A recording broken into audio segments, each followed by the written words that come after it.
एक दिन राजा के दरबार में एक व्यक्ति आया जिसके पास 2 गायें थीं।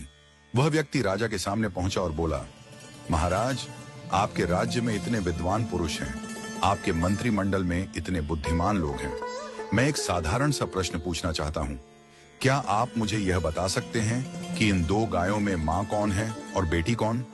राजा ने दोनों गायों का ध्यानपूर्वक निरीक्षण किया। उसने देखा कि दोनों गायें बिल्कुल एक जैसी थीं। रंग, आकार और स्वभाव में कोई अंतर नहीं था। राजा की समझ में नहीं आया कि मां कौन है और बेटी कौन। उसने अपने मंत्रिमंडल को बुलाया और सबसे बुद्धिमान मंत्री से कहा, तुम देखो और बताओ कि मां कौन है और बेटी कौन। मंत्री ने भी बड़ी बारीकी से दोनों गायों का निरीक्षण किया, लेकिन वह भी उत्तर नहीं दे पाया। धीरे धीरे मंत्रिमंडल के सभी सदस्यों ने कोशिश की, लेकिन कोई भी इस साधारण प्रश्न का उत्तर नहीं दे पाया। राजा को बहुत अफसोस हुआ कि उसके मंत्रिमंडल में एक भी व्यक्ति इतना बुद्धिमान नहीं है जो यह बता सके कि मां कौन है और बेटी कौन। जब सबसे बुद्धिमान मंत्री अपने घर पहुंचा तो वह बहुत चिंतित था।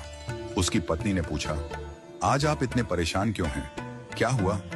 मंत्री ने कहा, आज राजसभा में एक व्यक्ति 2 गायें लेकर आया था और पूछा कि इनमें मां कौन है और बेटी कौन।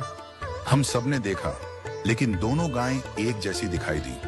कोई भी यह साधारण सा उत्तर नहीं दे पाया। मंत्री की पत्नी मुस्कुराई और बोली, कल मुझे भी राजसभा में ले चलिए, मैं इस प्रश्न का उत्तर देने की कोशिश करूंगी। अगले दिन जब राजसभा पुनः लगी, मंत्री ने राजा से अपनी पत्नी को सभा में लाने की अनुमति मांगी।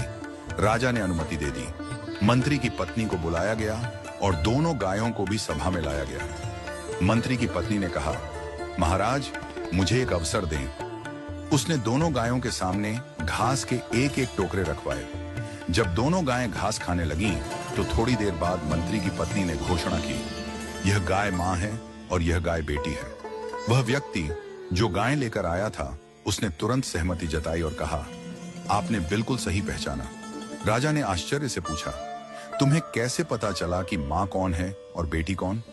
मंत्री की पत्नी ने समझाया, जब मैंने दोनों के सामने एक जैसा घास का टोकरा रखा, तो जो बेटी थी उसने जल्दी जल्दी अपनी घास खा ली और अपनी मां के टोकरे में भी खाने लगी। दूसरी ओर मां ने घास खाने की गति को धीमा कर दिया, आराम से खाने लगी। एक मां ही इतनी निस्वार्थ होती है कि खुद भूखी रहकर भी अपनी संतान को खिलाती है।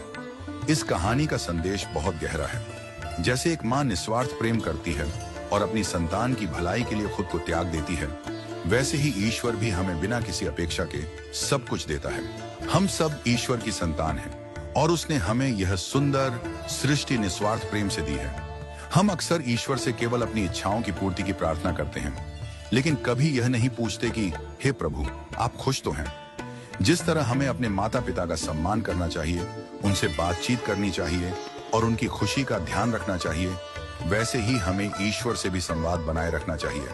यदि हम अपने माता पिता से दिन में बस एक बार पूछ लें कि आप खुश तो हैं, तो उनके आशीर्वाद से हमारे जीवन में कभी दुख नहीं आएगा। पूजा पाठ या मंदिर जाना जरूरी नहीं, लेकिन माता पिता और ईश्वर से संवाद हमेशा बना रहना चाहिए। उनका प्रेम और आशीर्वाद हमारे जीवन को खुशहाल और समृद्ध बनाएगा।